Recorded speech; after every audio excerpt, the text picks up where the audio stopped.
The windmill had been dead for 3 weeks when Joel Carver rode into Maude Walker's life, and neither of them knew yet that the drought killing her cattle would turn out to be the least of the things that were about to change forever. The summer of 1882 in the Texas Panhandle was a merciless thing. The kind of heat that didn't just beat down from above but rose up from the cracked earth below, trapping a person between two furnaces with no mercy and no apology. The grass had gone the color of old straw, and the creek that ran along the eastern boundary of the Walker Ranch had shrunk to a thin brown ribbon that a man could step across without wetting his boot heels.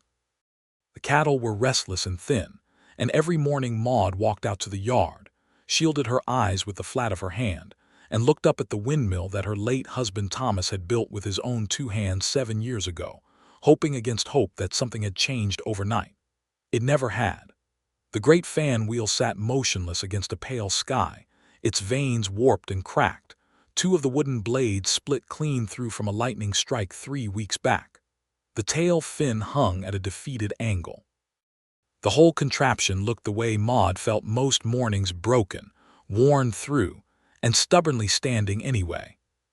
She was 29 years old and had been running the Walker Ranch alone for 14 months, since Thomas had been thrown from a horse on a November morning and had not gotten up again.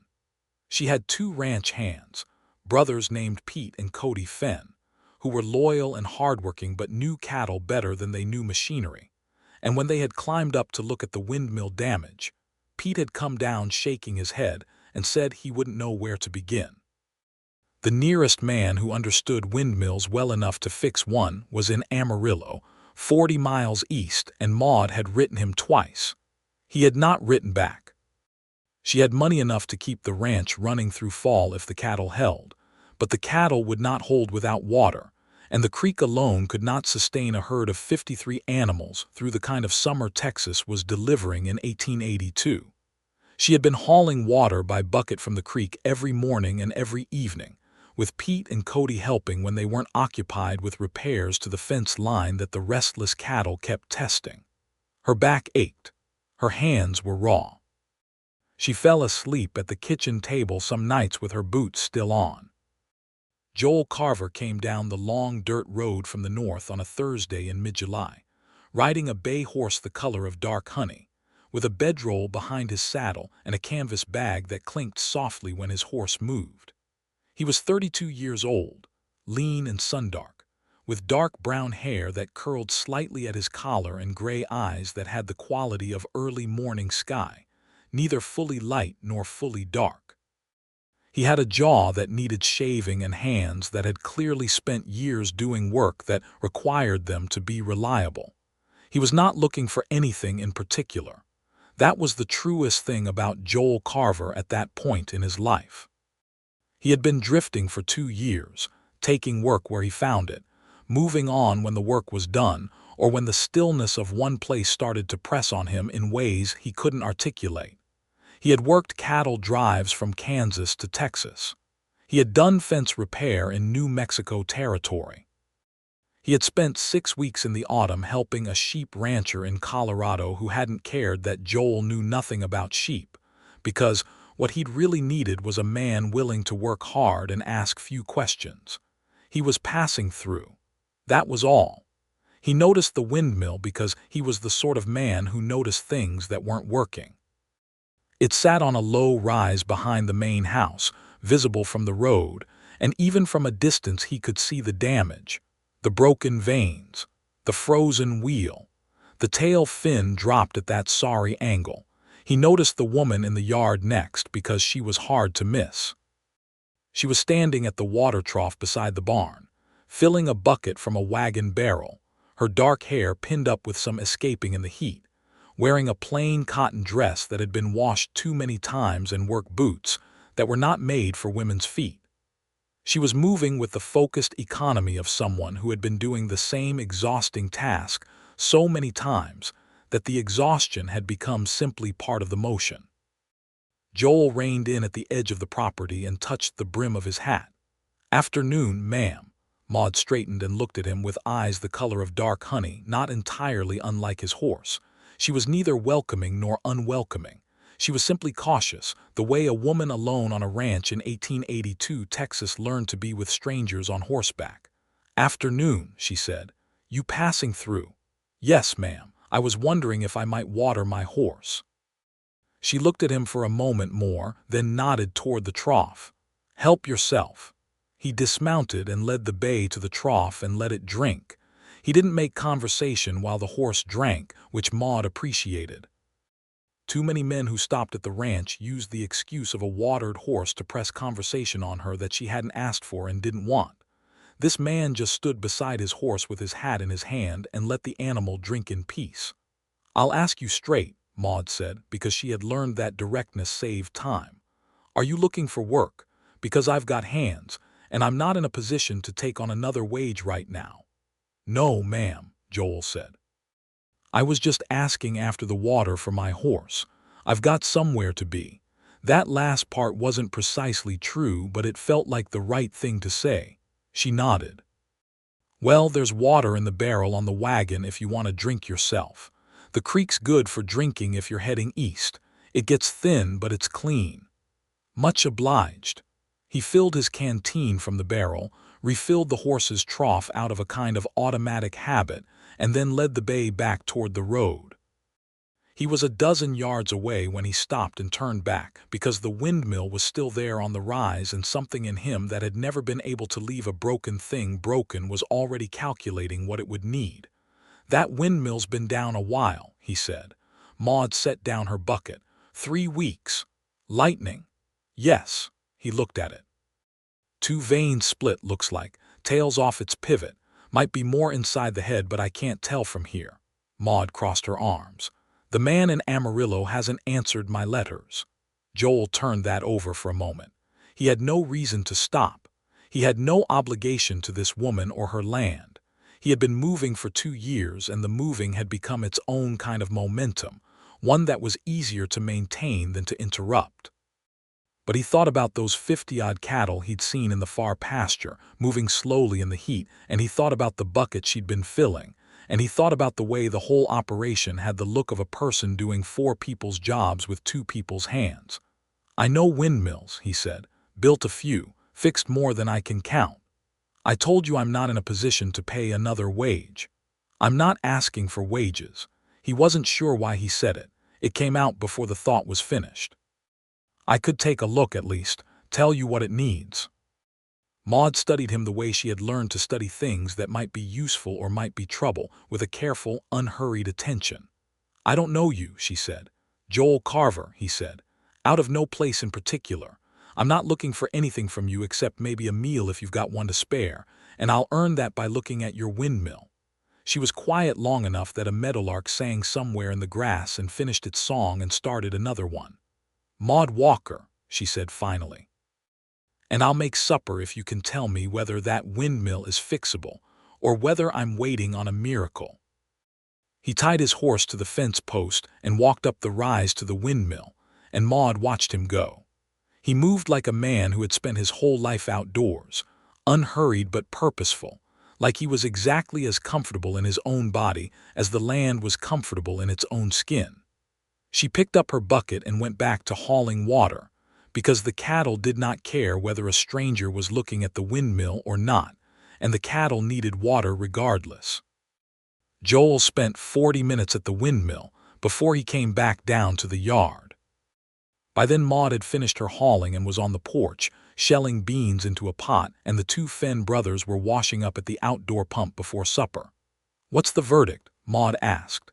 Joel settled his hat on his head. 2 veins are split through and need replacing. The tails come off the pivot pin, which is fixable if I can get the right hardware. The mechanism in the head is gummed up with rust from sitting, but the gears are sound. The main shaft's true. It's repairable. Not a miracle, just work. Pete Fenn, who had been listening from the pump, let out a breath. "We tried to get up there and look at it. Neither of us knew what we were looking at." "Takes some knowing," Joel said without condescension. Maude set down the beans. "What does it need in terms of hardware?" "I've got some of what's needed in my kit.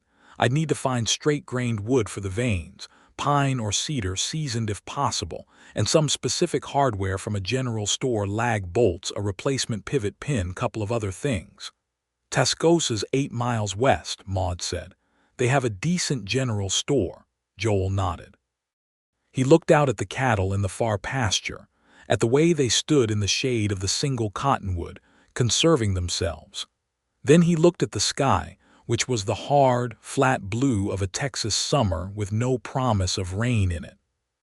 "I could ride in tomorrow morning," he said.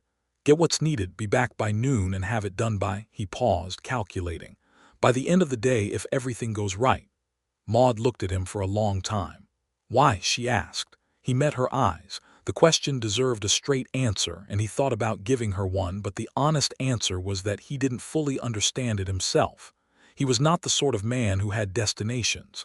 He was not the sort of man who looked for people to help.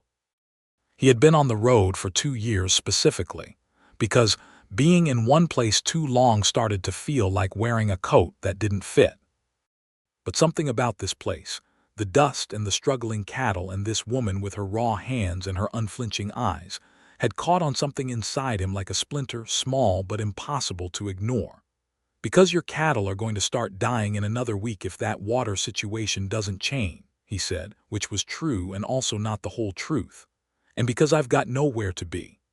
Maude held his gaze a moment longer, then something in her face settled, some small decision made. "I'll set a plate for you, Mr. Carver," she said. "And there's a barn with clean straw if you need a place to sleep tonight. Save you camping on the road. I'm obliged, Mrs. Walker." "It's just Maude," she said, and picked up her beans again. Supper was a plain affair, beans with salt pork, cornbread, dried apple pie that Pete Finn ate 2 slices of without embarrassment. The conversation at the table was practical at first, covering the specifics of the windmill repair, the state of the ranch, the price of cattle at the fall market in Amarillo. Joel learned from Pete that Thomas Walker had died 14 months ago, and from Cody that Maude had kept every single hand on the payroll through the winter, even when she couldn't really afford to, which Cody said with the tone of a man who had made up his mind about a person and wasn't changing it. Joel watched Maude through all of this, the way she listened more than she talked, the way she kept the conversation from becoming about her difficulties by redirecting it with questions about other things, about the road north, about the cattle markets, about whether Joel thought the drought was going to break before September. "I don't know enough about Texas weather to say," Joel said honestly. "I've been in Colorado and Kansas most of the last 2 years." "Where before that?" Maude asked. "Texas, actually. Grew up outside of San Antonio, left when I was 22. "What brought you back?" He turned his coffee cup in his hands. "The road goes where it goes." It was not much of an answer, and they both knew it, but Maude didn't press. She had enough experience of men who carried things they weren't ready to speak to that she recognized the look. She had carried plenty of things herself. She did not think it was her business to dig into a man's history just because he'd offered to fix her windmill. After supper, Joel slept in the barn as offered. He lay on clean straw with his saddle for a pillow and listened to the horses shifting in their stalls and the night insects outside and the sound of something, a coyote, he thought, far off in the dark. The barn smelled of hay and horses and leather and something else, some quality of the place that felt like it was tended, like someone cared about it. That was something you could feel in the fabric of a property, whether it was cared for. The Walker Ranch was struggling, clearly, but it was not neglected. It was the struggle of someone working as hard as they could, not the neglect of someone who had given up. He rode to Tascosa the next morning before the worst of the heat came on, and he found the general store on the main street, a building with weathered siding and an oil lamp hanging in the window that wasn't lit in the daytime. The shopkeeper, a stout man named Haverson, had most of what Joel needed and ordered the rest from his back stock with the air of a man who appreciated a specific, well-thought-out list. Joel spent some of his own money, the coins worn smooth from travel, on the hardware and on 2 lengths of cedar board that had the straightness of grain he needed for the replacement vanes. On the way back through Tascosa, he passed the post office and on impulse went inside and asked whether there were any letters for the Walker Ranch. The postmaster, a thin young man with spectacles, riffled through a box and came out with 2 envelopes, which he handed over to Joel with the instruction to pass them along. Joel rode back to the Walker Ranch with the cedar boards lashed across his horse's back and the letters tucked inside his coat, and when he handed them to Maude in the yard, she looked at him with a slight surprise. "They were at the post office," he said. "Thought you might want them." She took them and looked at the return addresses, and her expression moved through something briefly before settling back to neutral. "One's from the Windmill man in Amarillo," she said. 11 days late. Does it say he's coming?" She opened it and read it quickly. "He says he's booked through September." She folded it again. He could have written that 3 weeks ago. Joel didn't say anything to that because there was nothing useful to say. He spent the rest of the morning and all of the afternoon on the Windmill, and Maude did not watch him from the house the way she might have expected to find herself doing. She had too much work of her own, and she was not the sort of woman who stood watching and waiting. But she was aware of him up there in a way that was difficult to entirely ignore. The sound of his work, the hammer striking metal and wood, the occasional creak of the structure as he shifted his weight. He was working at a height that would have frightened most people, and he moved up there with a careless ease, the way a man moved when he had done a thing so many times that height had stopped meaning danger and had become simply a matter of position. By late afternoon, Pete Fenn climbed the rise to watch and came back down shaking his head with a kind of admiring disbelief. "He's got the vanes on," Pete reported. "He's working on the tail mechanism now. Says it might take another hour." An hour came and went. Maude started supper. She heard from Cody, who had gone to bring Joel a canteen of water, that he was working on the internal mechanism now and had found some additional rust damage that needed attention. That was not unexpected. Windmills that sat idle gummed up fast in dry weather. She ate supper with Pete and Cody. Joel's plate was covered with a cloth on the stove. The sun went down. The sky turned the red and orange of a fire someone had built specifically to be beautiful, and then it faded through purple to a dark blue and finally to black. And the stars came out over the Texas panhandle the way they always did, in their extravagant thousands, and Maude washed the dishes and put the kitchen in order and went out to the porch, expecting to find Joel Carver coming down from the Windmill in the last light. He was not coming down from the Windmill. She could see, up on the rise, the small, steady glow of a lantern hung on the structure's frame. She could hear, faintly but clearly, the sound of metal against metal. It was nearly midnight when she took her own lantern and walked up the rise. He did not hear her coming until she was close, and he looked down from where he was perched with the mild, unsurprised expression of a man who had long since lost track of the hour. He was dark with sweat and dust. His shirt sleeves rolled to the elbows. His hat hung on a bolt below him, his hair damp at the temples. He had a wrench in one hand and a rag in the other, and the internal mechanism of the windmill head was laid out on a piece of canvas on the platform below him, with the orderly care of a man who kept his work organized even when no one was watching. "You're still working," Maude said, because it was the obvious thing and also the thing that had sent her up the rise in the first place, this strange compulsion to confirm what she was seeing with her own eyes. "Found more rust than I expected in the gearbox," he said, without apology or explanation beyond that. He said it the way a man said it when the work simply required more work, and that was all there was to it. Didn't want to leave it half done. "It's midnight." He looked at the sky as if he might verify this. "Is it?" "It is." He looked back down at the gearbox in his hands, at the rag working against the metal with the patient friction of a man who had time for one thing at a time. "I'll be done soon," he said. "Another hour, maybe." Maude stood in the warm dark at the base of the windmill and felt something that she hadn't felt in so long she had almost stopped recognizing it. It was not exactly gratitude, though gratitude was in it. It was something closer to the feeling you got when you had been carrying something alone for so long that you had forgotten it had weight, And then someone simply came alongside and took part of it without being asked, without making you ask, without making you feel the asking. Thomas had been that for her for 7 years, and when he had died she had picked up everything he had been carrying and added it to what she already carried and had walked forward because there was no other direction. But this stranger working at midnight on her broken windmill, because the work was not finished and the work mattered, this loosened something in her chest that she had not known was bound. "I'll bring you more coffee," she said. She went back to the house and built up the fire and made coffee, and when she brought it back up to the windmill, she did not go back inside. She sat on the ground near the base of the structure with her knees drawn up and her lantern beside her, and she listened to him work, and sometimes they talked.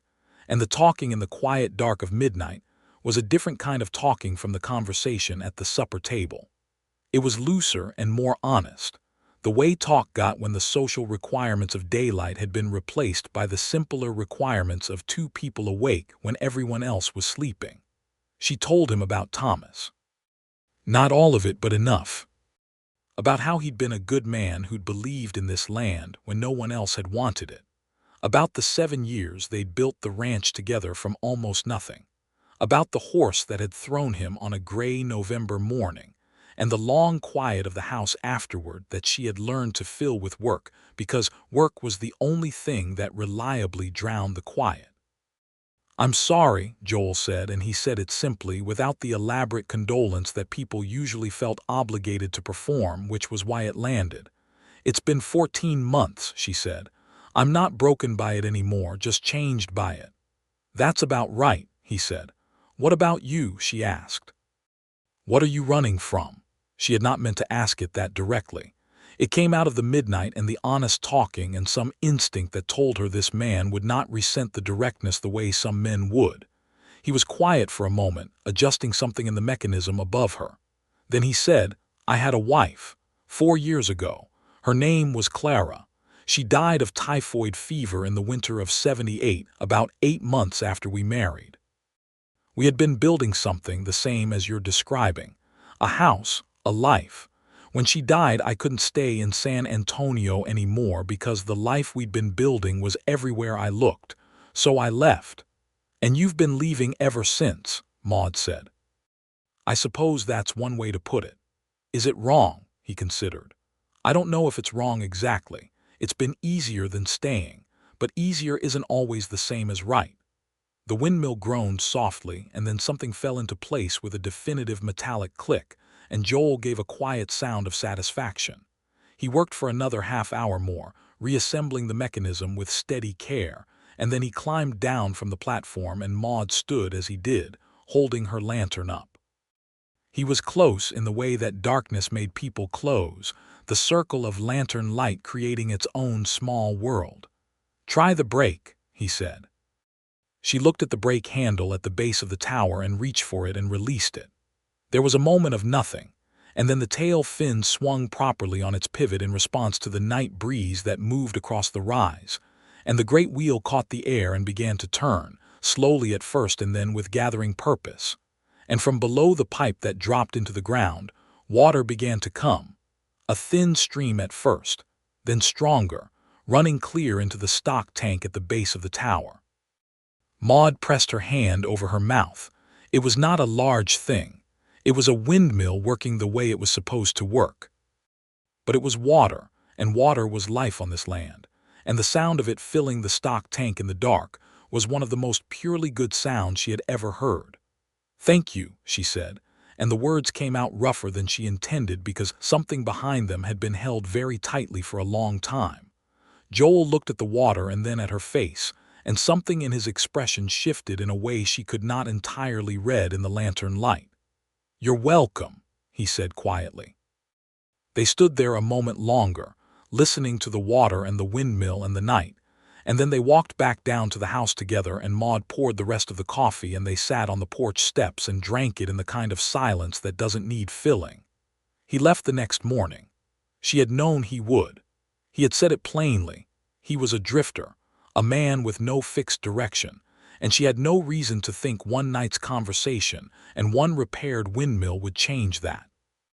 He saddled his bay horse in the early light and tied on his bedroll and his canvas bag of tools, and Maude came out with a cloth bundle of food for the road: cornbread, dried beef, 2 apples, because it was the least she could do, and she had learned from her mother that feeding people was a concrete expression of the things that were hard to say. "I've got about $6 I can give you," she said, "for the hardware and the work." "The hardware was $4, he said. "Keep the rest." "Joel, I mean it, Maude." He took the cloth bundle from her and secured it behind his saddle.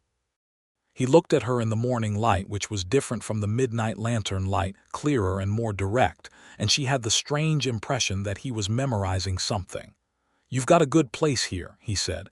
"You should be proud of what you've built." "It was Thomas who built it." "He built it with you," Joel said. "And you're keeping it. That's building too." She had no answer for that. He put his boot in the stirrup and swung up into the saddle and touched the brim of his hat and rode north down the long dirt road the way he had come. Maude watched him until he was a small dark shape against the grass and the sky, and then she watched a little longer after that, and then she went inside and did not think about him. She did a very thorough job of not thinking about him for the better part of 2 weeks. The windmill turned faithfully. The stock tank stayed full. The cattle moved with less distress, and the thin, hollow look began to ease from them as the weeks of adequate water accumulated. Pete remarked on it that the herd was looking better, and Maude agreed and said nothing about the man who had fixed the windmill and ridden north in the early morning. She thought about him at odd times. When she went up to check the windmill on her morning rounds, she thought about him on the platform in the dark with the lantern light moving around him. When she sat on the porch steps in the evening, she thought about the coffee and the silence. She thought about what he'd said about Clara, the way he'd said it without performance, just the plain fact of a loss that had sent him out into the world to keep moving. She thought about the way he had looked at her in the lantern light at midnight, not with the hungry appraisal she sometimes saw in men's eyes, but with a kind of careful attention, like someone who was trying to understand something that mattered. She told herself this was foolish. She did not know Joel Carver. She had known him for approximately 36 hours. He was gone, and she had a ranch to run and a herd to bring to fall market and a fence line that still needed work in the northwest pasture. She did a very good job of being practical about it for another 2 weeks, and then he came back. He rode down from the north again on a Tuesday morning in early August, and Maude was in the kitchen garden when she heard hooves on the road and looked up and felt something rearrange itself inside her chest with a startling lack of subtlety. He stopped at the edge of the property. His hat was pushed back on his head and his horse looked like it had put on some miles but was in good condition. He looked at her across the yard and she looked at him, and neither of them said anything for a moment that stretched longer than it needed to. "I went to Amarillo," he said finally. "Is that right?" "I found some work there. Cattle drive work heading up to Kansas. I signed on for 3 weeks. He paused. "I finished 3 weeks ago." Maude straightened from the garden and wiped her hands on her apron. "So you've been in Amarillo for 3 weeks doing nothing?" "I've been thinking," he said. "About what?" He looked at the windmill on the rise, which was turning steadily in the morning breeze. Then he looked back at her. "About whether a man who's been moving for 2 years for mostly bad reasons has any right to stop somewhere." Maude was quiet. "I'm not asking for anything," he said. "I know I'm a stranger, and I know you've got a whole life and a ranch and—" "Get down off that horse, Joel Carver," Maude said. He got down. She walked across the yard toward him and stopped at a reasonable distance, studying his face in the bright August morning. He looked back at her with those gray eyes that had something in them now that hadn't been there before, or perhaps it had been there before, and she just had the light now to see it properly. It was something like hoping. It was something like a man standing at the edge of a thing he'd been avoiding for a long time and finding, finally, that the thing he'd been avoiding looked less frightening than the avoiding did. "I don't know you well enough to say what I'm thinking," Maude said, "and I'm not going to pretend otherwise. But I know this: I've spent 2 weeks trying not to think about a man who fixed my windmill without being asked and worked until midnight because the work wasn't done, and I am not especially good at lying to myself." Joel stood very still, the way a man stood when he was afraid to move in case the moment shifted. "There's fence work in the northwest pasture," Maude said. "Pete and Cody are good men, but there's more work than 3 people can do well. I can offer wages, fair wages, not charity, and I can offer a bunk in the hands' quarters which is slightly better than the barn." She paused. "And I can offer the fact that supper at this ranch is good and the coffee is better. And if you want to stay a while and see whether what we started in that midnight conversation is worth continuing, I wouldn't be opposed to that." He took his hat off. He turned it in his hands the same way he'd turned the coffee cup at supper that first night, that gesture that she was already beginning to recognize as the way his hands moved when his mind was working through something. "That's the most practical love speech I've ever heard," he said. "I'm a practical woman." "I know," he said. "I think that might be part of it." He stayed. He moved his things into the hands' quarters that Cody and Pete shared, a small room off the barn with 2 bunks and a window that looked east toward the sunrise. The brothers received him with the easy acceptance of men who judged people by how they worked, and Joel worked well, the way a man worked when he had something to prove not to anyone else but to himself, when the work was also a kind of declaration. The northwest pasture fence needed extensive repair.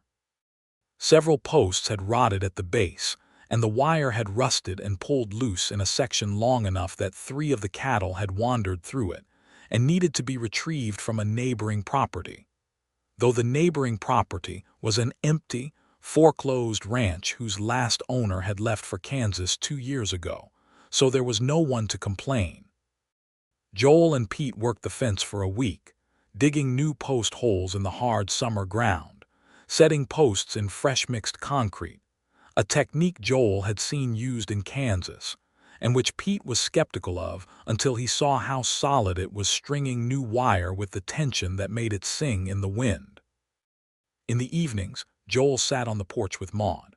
Sometimes they talked and sometimes they didn't, and Maude was finding that the silences with Joel Carver were among the most comfortable she had experienced since Thomas, which was a thing that made her feel both glad and complicated, the way things often did when you were moving forward from grief into something new.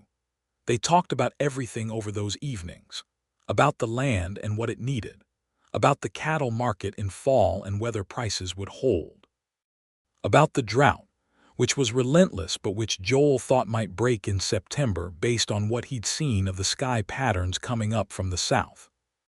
They talked about Maude's family. Her parents were gone, her mother to cholera when Maude was 16, her father to a bad winter 3 years after that, and her older brother lived in Missouri and wrote twice a year.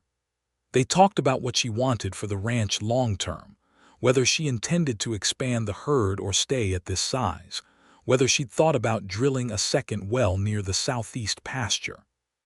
He asked questions the way someone asked them when they were genuinely interested in the answers, and Maude, who had spent 14 months being the only person who thought carefully about the future of the Walker Ranch, found that having someone think carefully about it alongside her was an extraordinary thing. She caught herself watching him sometimes. The way he moved in the yard, purposeful and unhurried. The way he talked to the horses, low and easy, the words not mattering as much as the tone. The way he laughed, not often, but when he did it was a real thing. It changed his whole face and reached his eyes, and the gray of his eyes went warm in a way that was entirely different from their usual quality. She was 32 days into Joel Carver's second arrival at her ranch when they had their first real disagreement, which was about water rights. A man from a ranch to the north had come to talk to Maude about a shared access arrangement for the creek, and Maude's instinct was to agree to it because the man, whose name was Turner, had always been a decent neighbor. Joel's instinct was to be cautious, because he had seen water rights agreements used to gradually claim access and crowd out smaller operators, and because Turner's ranch was twice the size of Walker's and Turner himself was the kind of man who smiled with his mouth while his eyes were counting everything in the room. They argued about it in the kitchen after Turner left, And the argument had the quality of two people who were both intelligent and stubborn and absolutely certain of their own read of a situation, which made it pointed and somewhat loud, and finally arrived at a stalemate that Maude broke by saying they would table it until she had time to think. That evening on the porch she said, "You might be right about Turner." Joel looked at her. "You might be right that he's been a decent neighbor." "Both things can be true," she said. "Yes," he said, "they can. I'm going to write up a specific agreement that defines the terms exactly: no expansion of access without renegotiation, and I hold right of first refusal on any water usage above what we agree today. If he signs it, fine. If he won't, that tells me something." Joel was quiet for a moment. "That's a better solution than either of us had." "I know," she said, and smiled. And it was the first time he had seen her smile with the full force of it, without the reserve that had been in all her expressions before this. And it was something he felt in his chest, like a sudden change in altitude. He looked away at the darkening sky, and he thought about how he had left San Antonio 4 years ago, because everything had been too painful, and staying would have required him to feel the pain and grief in its full weight. And how he had been right that leaving made it bearable, but wrong that bearable was the same as living. And how somewhere on that Windmill platform at midnight, or in the quiet of the porch conversations, or in this argument about water rights that had found a third way through, he had started to feel something he hadn't felt since before Clara had died, which was the sense that a specific place was also home because a specific person was in it. The first time he took her hand was a week later, in the evening, sitting on the top step of the porch. It was not dramatic. He simply put his hand over hers where it rested on her knee, and she turned her hand over and held his, and they sat like that for a long time, watching the night come on and listening to the windmill turning on the rise, and neither of them spoke because neither of them needed to. The first time he kissed her was the following Saturday. She had come in from the south pasture with a cut on her forearm from a length of barbed wire that had snapped while she was checking the fence. Not deep, but it had bled, and she had pressed her kerchief to it and walked back to the house with the focused calmness of a woman who had dealt with worse and not panicked. Joel had seen her coming across the yard and had come forward to meet her and taken her arm and looked at the cut with the focused attention of someone who wanted to know how bad it was. "It's not bad," she said. "I know," he said. "I'm looking anyway." She let him wash it out at the pump and bind it with a strip of clean cloth from the kitchen. He did this carefully, his hands steady and precise, and when he had tied off the bandage, he held her hand a moment and looked up at her, and they were very close in the way that the small events of daily life on a working ranch sometimes brought people close without ceremony. She leaned forward and kissed him first, actually. She decided later that this was entirely in character. He kissed her back with a kind of thoroughness that suggested a great deal of feeling that had been kept at a careful distance, and was now allowed forward all at once. It lasted a moment, and then they were both still, his hand still holding her bandaged arm between them, and when she pulled back to look at his face, she found the same thing she had seen that night at the windmill in the lantern light, the careful attention, the quality of someone looking at something that mattered. "I've been in love with you since approximately midnight on a Thursday in July," he said. "That's a very specific accounting," she said. "I'm a specific man." She laughed, and he watched the way it moved through her face, and neither of them was in any doubt about where they were. September came, as it does in Texas, with a sudden willingness to be reasonable. The temperatures dropped into the bearable range in the evenings, though the days were still fierce. The drought broke on the 14th of September, which Joel had predicted approximately, and which Maude had not believed would happen on schedule until the clouds came up from the southwest on a Tuesday afternoon, and opened with the full-hearted generosity of a sky that had been holding back for months. The rain fell for 2 days. The creek rose. Grass began its slow recovery. The cattle moved through the wet pasture with a changed quality of movement, something looser in their gait, as if they too had been waiting. Maude and Joel stood on the porch in the rain and watched it fall on the land they had been worrying over all summer, and the feeling was something close to triumph, the kind that only means something because the struggle before it was real. "You said September," she said. "I said approximately September. The 14th is approximately September." "I'll allow that," he said. She leaned her shoulder against his arm and he put his arm around her and they watched the rain. The fall cattle drive to Amarillo was in October. Joel rode with Pete and Cody and a hired hand named Rays, whom Maude had brought on for the drive, and Maude rode ahead in the wagon to manage the sale at the market. The drive took 5 days, and the cattle arrived in reasonable condition. The market prices were better than Maude had hoped. The drought had thinned herds across the region and demand was firm. And when all the numbers were settled and the cash was in Maude's hand, she felt, for the first time since Thomas had died, that the ranch was going to be genuinely all right. Not surviving, all right. They spent 2 nights in Amarillo, the hands at a boarding house near the stockyards and Maude at a proper hotel, which was only one building but it was clean, and the meals were included. Joel met her for dinner at the hotel on the second evening, cleaned up and in his good shirt, which was blue chambray and not his work flannel, and Maude had put on her one good dress that she'd brought in the wagon on the theory that there might be an occasion. And when they sat down across the dinner table from each other in the hotel dining room with its actual tablecloth and oil lamp chandelier, something about the slight formality of it after the full intimacy of the working ranch made them both a little shy for the first half hour in a way that was entirely charming. "You look different in a dining room," Joel said.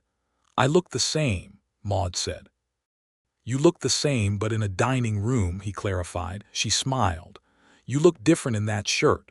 "How so?" "Less like a ranch hand." "What do I look like?" she considered. "Like a man who owns something." He held her eyes across the table.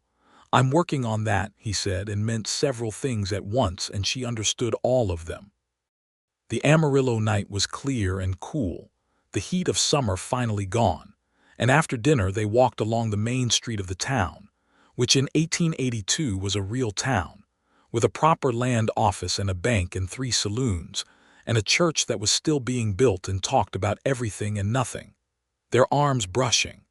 And at one point she tucked her hand into the crook of his elbow, and he covered it with his own hand, and they walked that way for a long time. "I want to ask you something," he said when they had stopped outside the hotel. "All right," she said. He looked at her in the light from the hotel window. The street was quiet, a few men outside the saloon down the block, a horse at a hitching post, the infinite dark sky above Amarillo with its stars doing what they always did in the Panhandle, which was everything. "I've been thinking about what I said about a man who's been moving for bad reasons having the right to stop," he said. "And I've come to the conclusion that whether he has the right isn't really the right question. The right question is whether he wants to stop and whether the place he's stopping is the right place." Maude was very still. "I want to stop," he said, "and there is nowhere I would rather stop than the Walker Ranch, and no one I would rather stop for." He paused. "I am aware that you are the kind of woman who will want to think about this carefully and not be rushed, and I am not rushing you. I'm just telling you where I stand, so that when you think about it carefully, you have all the information." Maude looked at him for a long moment. The sound of the saloon piano drifted down the street, and a horse shifted at the hitching post, and the night was warm enough in October Amarillo to be comfortable. "I have been thinking about it carefully," she said. "For approximately 2 months." He waited. "I loved Thomas Walker," she said. "I will always have loved Thomas Walker. That's not a complicated thing, and it's not something I'm asking to be different. But I am 29 years old and I have a ranch to run and a life to live, and I have been alone in that life for 14 months, and I am absolutely certain that I do not want to be alone in it for the rest of it." She held his gaze steadily. "And I am equally certain that the person I do not want to be alone without is you." He breathed out slowly, the slow exhale of a man releasing something he had been holding very tightly. "All right," he said softly. "All right," she agreed. He took both her hands. The hotel window light fell across them. He did not ask formally right there on the street in Amarillo, though she could see that he was thinking about it, and she had the impression of a man who was deciding to do something properly and at the proper time, which she appreciated in him. "Come home, Joel," she said, because she could see him working up to it, and some things didn't need elaborate ceremony, only the simple word. They rode back to the ranch on a bright October morning, the wagon loaded with supplies and the cash box secured under the wagon seat, the cattle drive hands riding loose and easy behind them. And when the Walker Ranch came into view on the road, the house and barn and outbuildings and the windmill turning on the rise in the autumn wind, Joel felt something happen in his chest that he had not felt in 4 years and had been afraid he might not feel again, which was the feeling of a place being home before you even arrived at it. He proposed to Maude Walker on the evening of the 22nd of October, 1882, on the porch steps that had been their evening place since July. He had bought a ring in Amarillo without telling her, a simple gold band with a small turquoise stone, because the jeweler had had it in the case, and Joel had looked at it and thought of the blue of the Texas sky on a good day, and he had carried it in his coat pocket for 3 weeks like a small warm stone he kept checking on to make sure it was still there. She said yes before he had finished the sentence. Then she looked at the ring and laughed at the turquoise, not unkindly, but with the delight of someone who understood exactly why he had chosen it, and then she held it very carefully and said it was the most beautiful ring she had ever seen, and she meant both things simultaneously and completely. They were married in November. The wedding was a small affair in practical terms, but large in warmth. The Reverend Marsh from Tascosa came out to the ranch, and Pete and Cody Fenn were the witnesses, and Ray's the hired hand stood at the back of the parlor with his hat in his hands and his eyes suspiciously bright. There were no family on either side who could make it. Maude's brother sent a letter from Missouri with genuine feeling in it, and Joel's surviving family were his sister in San Antonio, who had also written warmly when she'd gotten his letter. But the people who were there were people who mattered, and the parlor was clean, and the windows were open to the November air, and Maude wore her good dress and pinned flowers from the kitchen garden into her hair. And Joel wore his clean blue shirt, and the kerchief Pete had lent him that was an improbable shade of burgundy, and suited him entirely too well. When the Reverend Marsh said the words and Joel put the turquoise ring on her finger, and they looked at each other in front of the people who knew them, there was a feeling in the room that did not require ceremony to be understood. It was the feeling of two people who had been shaped by loss and endurance finding their way to something that felt, against all reasonable expectation, like exactly what they needed. The first winter of their marriage was not an easy one, because nothing in Texas in 1882 was easy, but it was a good one. Joel had officially taken on the role of foreman of the Walker Ranch, though Maude made clear that the ranch was hers by right and history, and he agreed with this completely. What he brought was labor and knowledge and an additional mind, and those things together with what Maude already had made the ranch considerably better than it had been in the difficult year of her solitude. They drilled the second well near the southeast pasture that Joel had suggested back in August, which was a major undertaking and cost more than they had hoped and worked out better than they'd feared. The water table at that spot was good, and having the second source meant the southeast herd could be managed more efficiently through the winter. They argued sometimes. They had the particular quality of argument that comes between two capable and strong-willed people who have both learned from experience that being right matters less than finding the right answer, but who still had to get there through the intermediary experience of sometimes being entirely convinced the other person was wrong. The water rights argument with Turner had been a preview. There were others about whether to sell or hold two of the older bulls, about the right season to begin expanding the herd, about whether Pete's increasingly obvious courtship of a young woman from Tascosa named Lucy was something Maude should acknowledge or leave alone. "Leave it alone," Joel said. each time Maude expressed the urge to gently facilitate matters. "I know Pete," Maude said. "He needs a small nudge. If he needs a nudge, he's not ready. He's ready and he's scared. That's the same thing." Maude gave Pete a nudge anyway, in the form of offering him a Saturday afternoon off and the use of the good wagon, and Pete used the Saturday afternoon and the good wagon to call on Lucy Marsh, the Reverend's daughter, as it turned out, which explained certain things, and came back in the evening looking as though someone had rearranged the whole world in his favor. Joel, when told of this, shook his head and said that the result didn't mean the intervention had been right in principle, and Maude said that she would accept being wrong in principle as long as Pete was happy, and Joel said that was an extremely dangerous philosophical position, and Maude laughed until the argument became impossible to maintain. Spring of 1883 came with the particular exuberance of a Texas spring after a dry summer and a hard winter, green coming back to the grass with something almost aggressive about it, the creek running full and clear, the windmill turning faithfully on its rise. The cattle had wintered well. The herd was in better condition than it had been in 2 years. Joel and Maude rode the ranch boundaries on a Sunday in April, not because the boundaries needed riding, but because it was a good morning and riding together had become one of their shared pleasures, the kind of activity that combined the practical and the private in a way that suited them both. They stopped at the northeast corner where the fence ran along a low ridge and you could see a long way in 3 directions. The ranch spread below them and the grass green and the sky the color of Maude's turquoise ring, and Joel said, "This is good land." "I know," Maude said. "Walker land," he said. "Walker Carver land," she said, and he looked at her and she was looking at the land but smiling, and he reached across and took her hand and she squeezed his, and they sat their horses on the ridge in the April morning and looked at what they had together. It was in the early summer of 1883 that Maude told him she was expecting a child.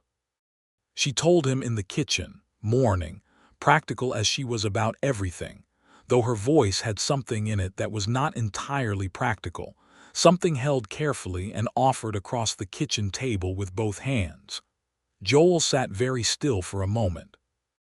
He thought about Clara, about the child they had briefly expected before the typhoid had taken her and the child with her.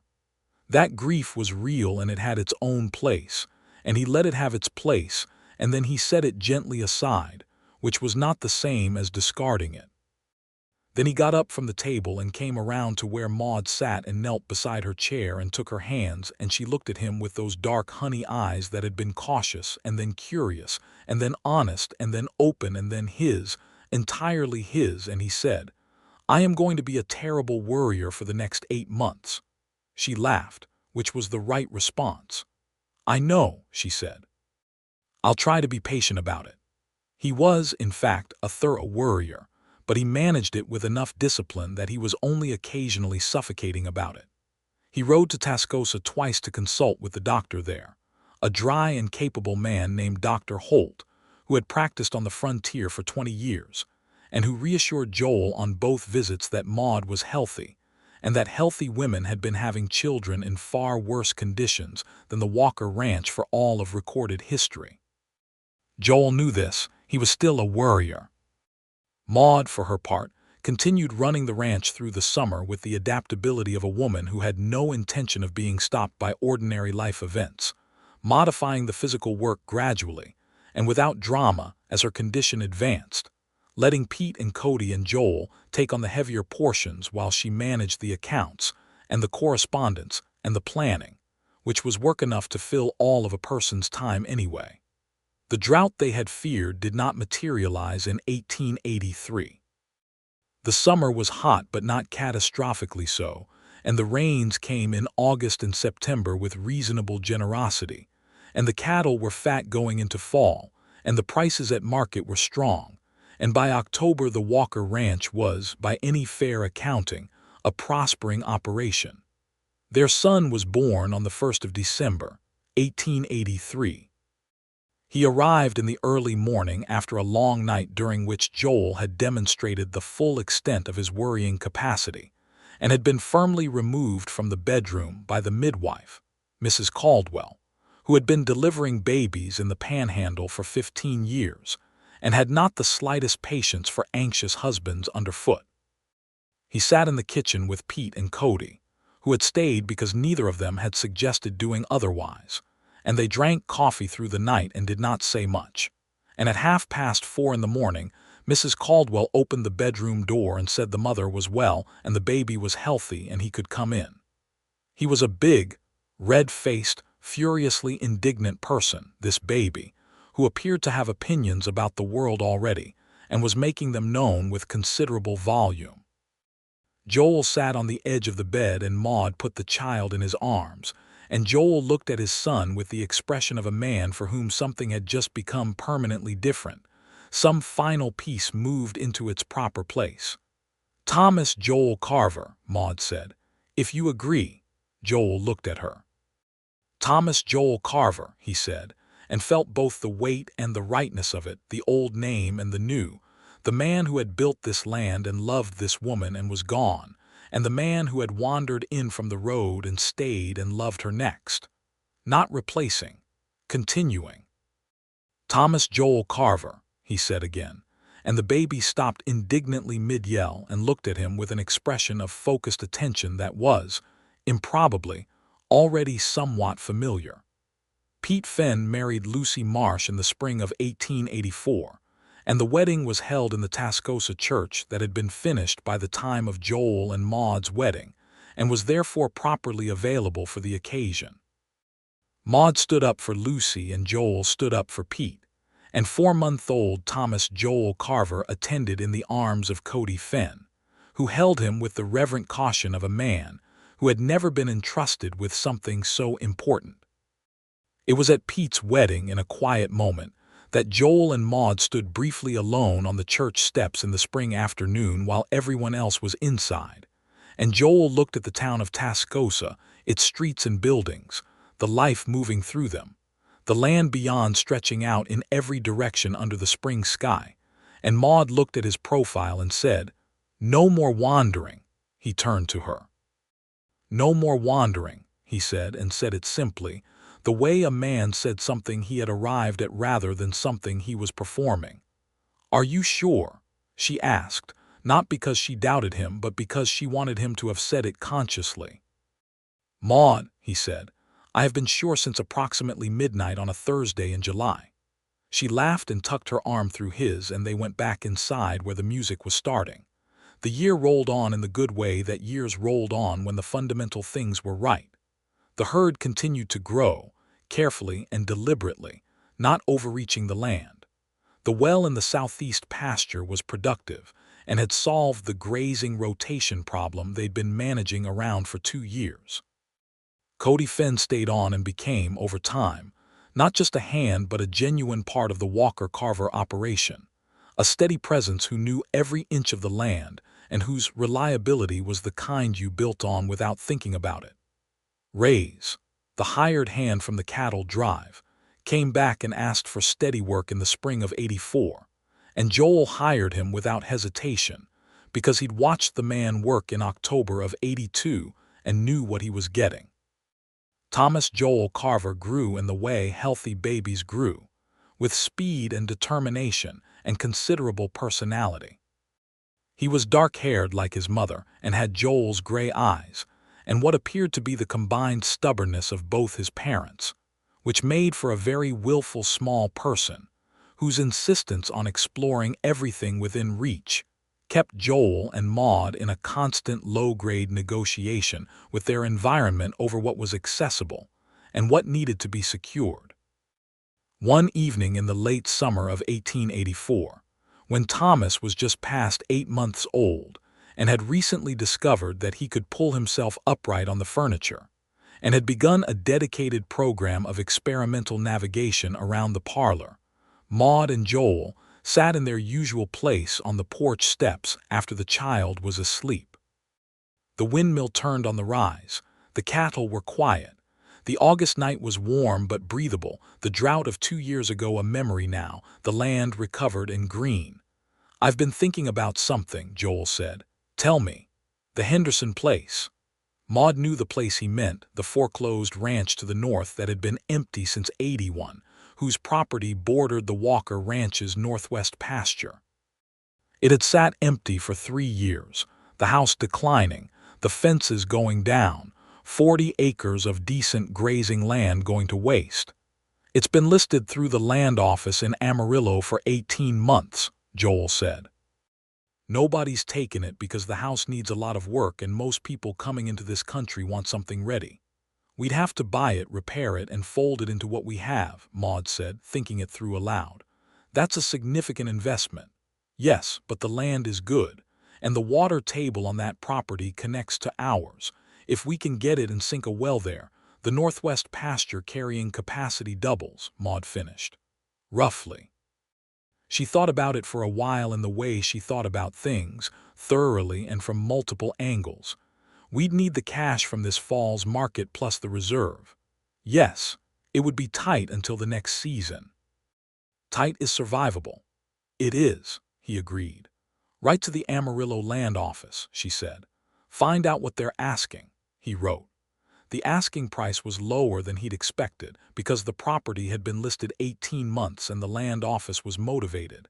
And after a negotiation that Joel handled with the methodical patience of a man who had learned to be patient about the things that mattered, the Henderson place became Walker Carver land in November of 1884. They spent the winter months making the house livable again, not to any luxurious standard but structurally sound and weatherproof. And by spring they had expanded the fence line to incorporate the new pasture, and had the well dug, and were already moving cattle into the northwest section. The increased carrying capacity made the summer of 1885 a notably better year financially, and by fall they had rebuilt the cash reserve that the purchase had depleted and then exceeded it.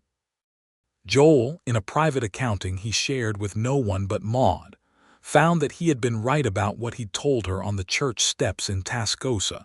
He had been sure. Not the performed certainty of a man suppressing doubt, but the genuine clarity of a man who had found his direction after years of moving without one. There were mornings when he stood at the corral fence and watched the sun come up over the eastern boundary of the Walker Carver Ranch, the windmill turning on the rise, the horses moving in the morning light, Thomas toddling after Cody Finn in the yard, with the fearless enthusiasm of a small person for whom the world was entirely new and entirely good, and Maude coming out of the house with coffee in one hand and her dark hair loose in the morning. The turquoise ring catching the early light, and he felt the full weight and the full gift of where the road had brought him. He had not planned this. He had not been looking for this. He had ridden down a dirt road in July 1882 with nowhere in particular to be, and a windmill had been broken, and something in him that could not leave a broken thing broken had climbed up to look at it. That seemed, from where he was standing in the golden summer mornings of 1885, to have been exactly right. The second child came in the spring of 1886. Maude told him in the kitchen again, the same practical delivery over the breakfast table, and this time there was more ease in it. The worry still there but quieter, less sharp, shaped by the experience of having done this once and found their way through. Joel was still a worrier, but he was a faster recoverer now, and he was back to sitting down and asking careful questions within about 30 seconds, which was an improvement on the 14 months prior. "It will be a girl," Maude said, with the certainty of a woman who felt these things.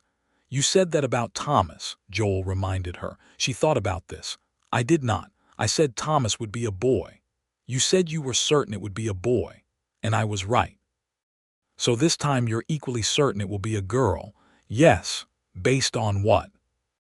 She looked at him across the breakfast table with the expression that had replaced the early caution of their first meeting, the expression of a woman who was entirely at home in the company she was in, which included a slight patient amusement and a deep warmth that she did not always bother to contain.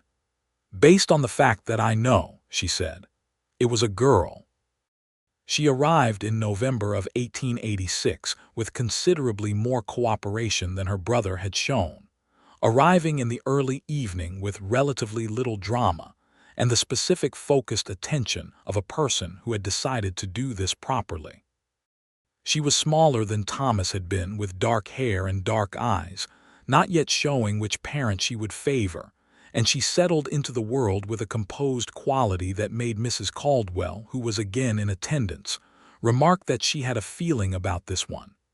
"Clara Ruth Carver," Joel said, when Maude put the question in her look. His voice was steady.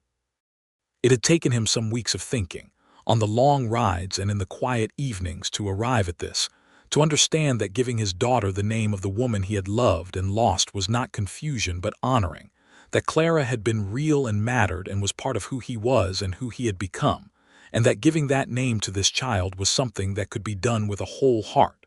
Maude looked at him for a long time. "Clara Ruth Carver," she said. "That is a beautiful name for a girl." Thomas, 2 years and 11 months old and possessed of strong opinions about his position in the household, had to be introduced to his sister with considerable diplomatic preparation. He stood at the edge of the bed and looked at her with the expression of a small person performing a thorough assessment, and then he looked at Joel and said, "She is very small." "You were very small once," Joel said. Thomas considered this as unlikely. "She will get bigger," Joel said. Thomas considered whether this was satisfactory. Apparently it was, because he climbed up onto the bed beside his mother with the permission of a nod from Maude, and looked at his sister from a closer vantage point. And Clara Ruth looked back at him with the focused attention of a person who had been in the world for approximately 3 hours and had already made up her mind to pay careful attention to it. The ranch in 1887 was a different proposition than the ranch of 1882.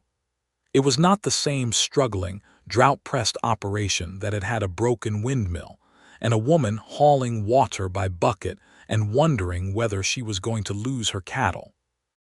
It was a working ranch of genuine size and health. 140 head of cattle managed across the original property and the Henderson addition. 4 permanent hands, including Cody Fenn, who had been there from the early days, and Rays, who had become indispensable. A second well, and the original windmill, and a new windmill on the southeast property that Joel had built himself in the autumn of 1885. With Pete Fenn helping and Thomas toddling around in the grass below being supervised by Cody, they had added to the house as well. Not extravagantly, but with the practical improvement of people who intended to stay and wanted to be comfortable in the staying. A proper bedroom for the children, a better kitchen with a newer stove, a second porch at the back of the house that faced west, from which on clear evenings you could watch the sun go down behind the low hills with the specific magnificence that the Texas Panhandle saved for its sunsets, as if in compensation for everything else it demanded. On a September evening in 1887, 5 years after Joel Carver had first ridden down the long dirt road from the north, he sat on the back porch in the evening that had turned cool and clear, with 2-year-old Clara Ruth asleep against his shoulder, and the weight and warmth of her, one of the particular satisfactions of his life.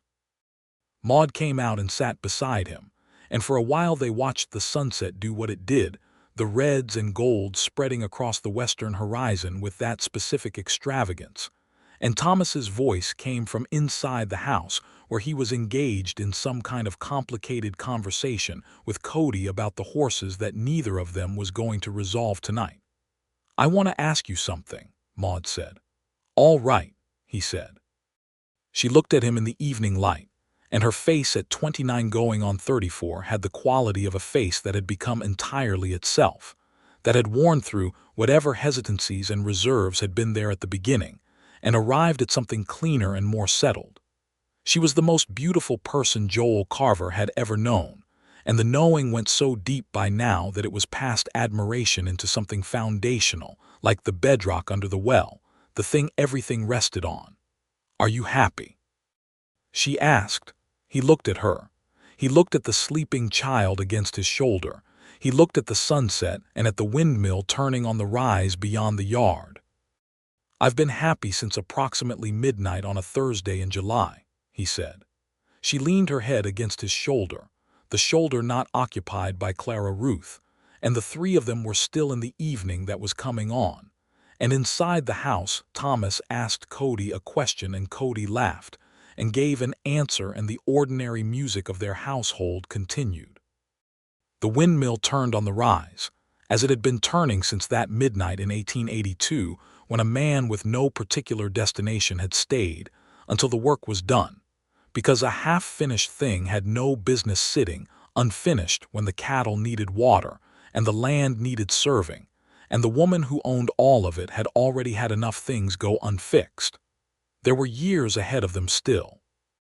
Good ones, most of them, with the hard ones spread through in the proportion that life distributed hard things.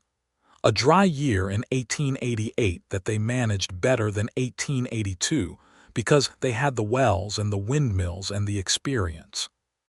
A illness of Thomas's in the winter of 1889 that frightened them both considerably and resolved well. More years of the ranch growing, carefully, and with intention. Clara Ruth, who turned out to have her mother's sharp mind and her father's quiet observing quality, and who at 4 years old was already the object of devoted if slightly bewildered admiration from her brother. Pete Fenn and Lucy, who had their own children and their own ranch 2 miles from Tascosa, and who were the kind of friends that were also family by the time enough years had accumulated. And the windmill, always the windmill, turning on the rise through all of it, through the droughts and the rains, the births and the seasons, the long evening conversations on the porch and the quiet morning rides over the land they had made together from a drifter's chance stop, and a broken machine, and a midnight that had changed both their lives without announcing itself as such. Joel Carver, who had been no place in particular when he rode down that road in July 1882, had arrived at exactly the place he was supposed to be. He had not known he was looking for it. He had not been trying to find anything. He had simply been unable to ride past a broken windmill without stopping, unable to leave the work half done, unable to ride away from a woman who hauled water by herself at midnight in a Texas summer, and had not once asked for help she did not expect to receive. That was all it had taken.